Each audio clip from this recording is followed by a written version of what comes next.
So Rideshare Rodeo, my good friend Steve, he brings juicy stuff, my friends. And here we have an exclusive.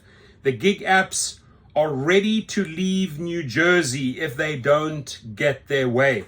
And when you start hearing these representatives, these spokespeople from Instacart, from LYFT speak, how they speak about gig workers, how they speak about drivers, it'll make your blood boil. Thank you, Steve, for exposing these trash individuals, right? And please subscribe to the Rideshare Rodeo channel. I'm going to be doing a show with him shortly, but let's dive straight in because it's pretty sickening what these arseholes or how these arseholes speak about the people that make them the money. One of them is the Flex Association, which is all of the people who fought 85. One of them is the spokesperson for Instacart, and one of them from LYFT. So they're trying to find a way to put through California's AB5 without the legislature actually passing a bill, is what they're trying to do. They're trying to get legal language adopted in a way that you don't even have to go through the process of passing a bill. You can just say, oh, this is how we think about that now. This is right out of George Orwell. Is Director of Outreach and External Affairs, he said his title was, for the Flex Association. Which is Uber, Lyft, Instacart, DoorDash. This is all of them. This is the same people that raised this. The Flex Association raised $208 million to fight AB5 with Proposition 22 in California. That's what it represents. And I just we're going to play a little second of his. Harm's proposed rule is out of step with the 21st century independent work and would stymie innovation. So listen to this arsehole, Robert Jackson, how he tries to protect the company and throw the drivers under the bus. States economy.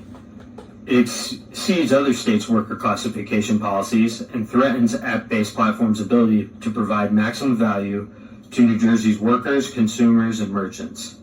The unprecedented approach under Prong B would make New Jersey the only state to base employment status solely on whether someone transports food or passengers.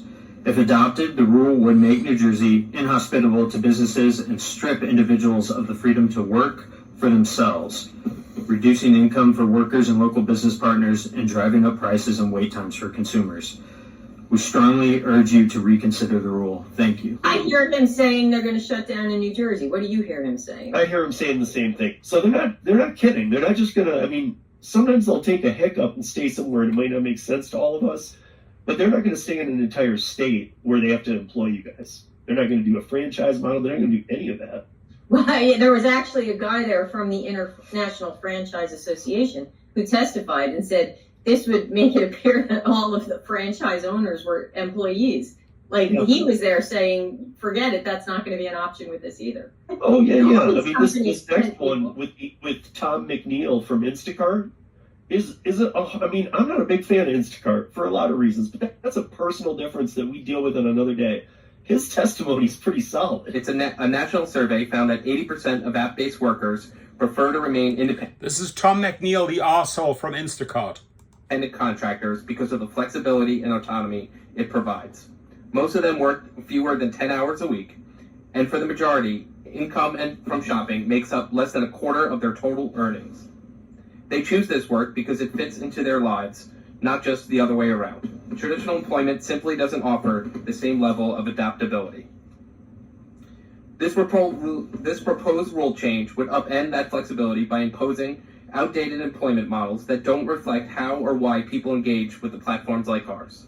More than 41,000 Instacart shoppers in New Jersey, this could mean fewer opportunities to earn and less control over their time and more red tape.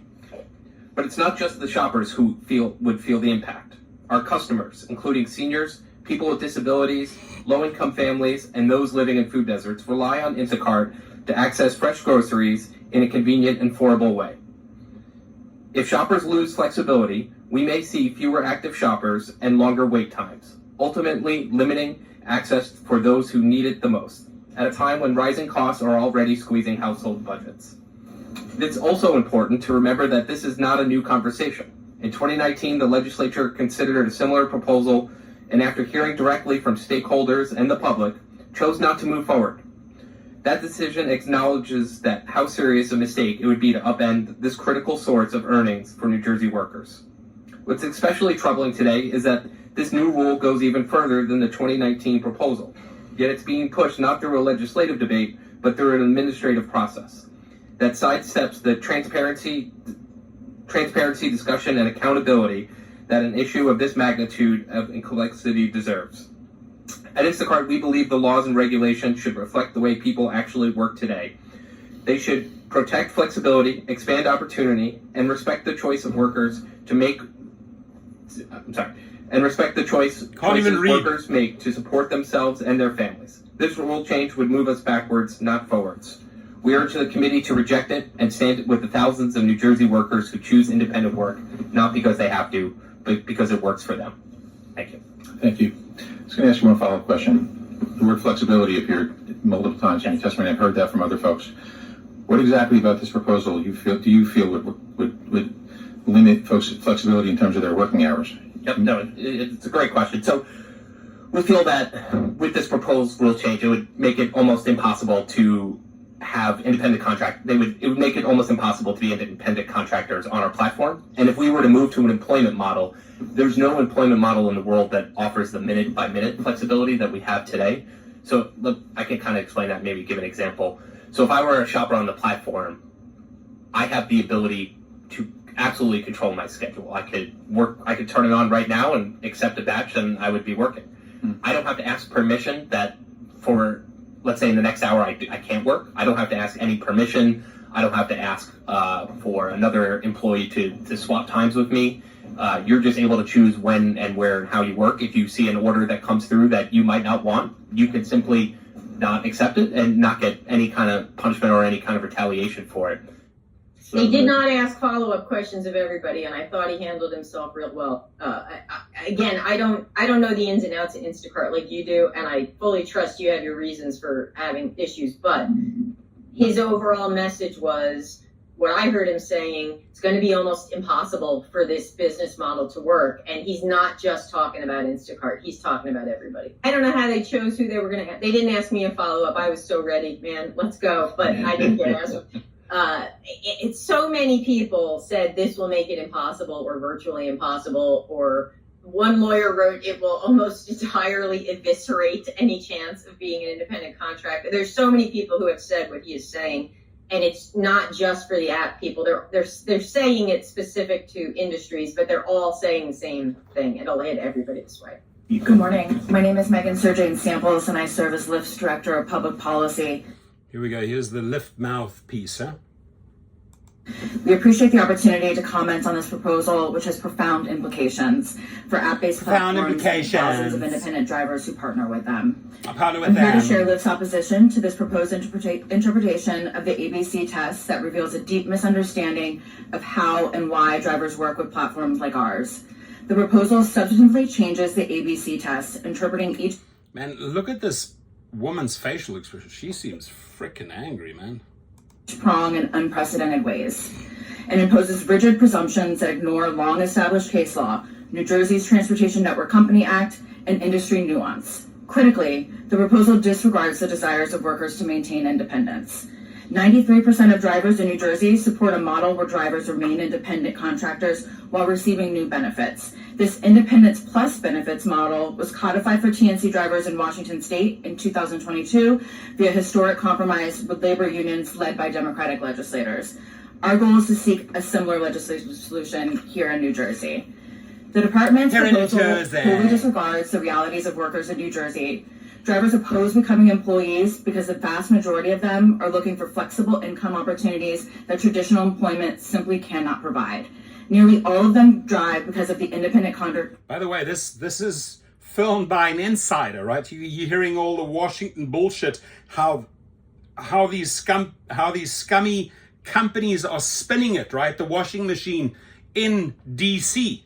These are the sort of the little pitches that they do to these politicians in order to gain favors. Meanwhile, the people outside those walls, the drivers, don't even hear what's going on in there. So thank you so much for getting in there and getting this important footage. And she still seems very grumpy. Contractor status and not despite it.